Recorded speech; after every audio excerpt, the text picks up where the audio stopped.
Hi, my name is Eric. Thanks for joining us today. Today we're going to talk about furnace system maintenance and troubleshooting. Let's start with furnace system maintenance. You should be checking your furnace filter once a month, but generally replacing it every 3 months. Furnace filter is hidden behind this door here. You also find manuals are located between the return air and the furnace here. Lastly, you may want to complete your furnace system cleaning every 2 years, which is recommended.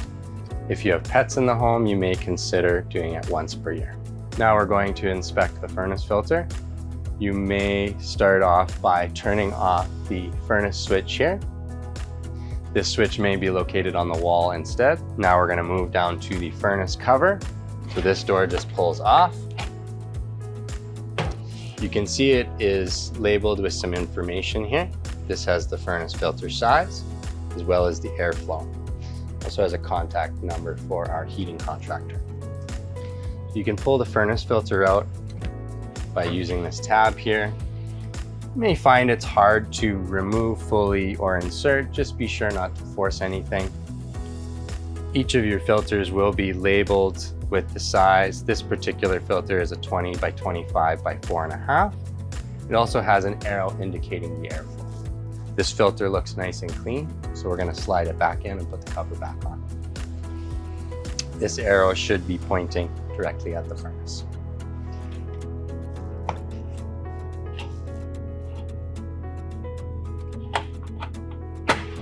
In the event your home has no heat, there are a few troubleshooting options you can go through. Step 1, probably the most important, would be to make sure your furnace switch is in the on position. Step 2, check your thermostat is set to heat and the selected temperature is higher than the ambient temperature. Step 3 would be to check the venting on the exterior of the home, make sure it is clear of snow and ice. And step 4, refer to the status light on the furnace, referring to the owner's manual or reference. Now let's move on to the exterior of the home to review the furnace venting, and then we will review the thermostat. Now let's take a look at your furnace venting. You'll notice here, there are 2 locations where venting is coming out of the home. The smaller vents are generally the furnace venting. The larger vents are generally the hot water tank venting. You're going to want to make sure that top and bottom of your furnace venting here, exhaust is clear of snow and ice, and make sure there's no obstructions inside the intake here. Moving on to the hot water tank venting, the instructions are very much the same. Ensure icicles and snow are removed from the exhaust and there are no obstructions on the intake. Now we can move inside. Now to continue our furnace maintenance, we will look at the thermostat here. To ensure that it is in the correct setting, we want to toggle through the mode functions here. Right now we are in the heat setting, which is correct.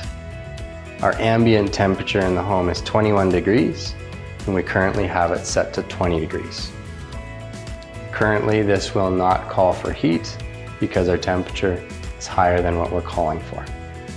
If we want to increase the temperature, call for heat, you can move to 21.5 degrees, for example. This will then send a signal to the furnace to provide heat to the home. The fan setting here should always be in the automatic setting.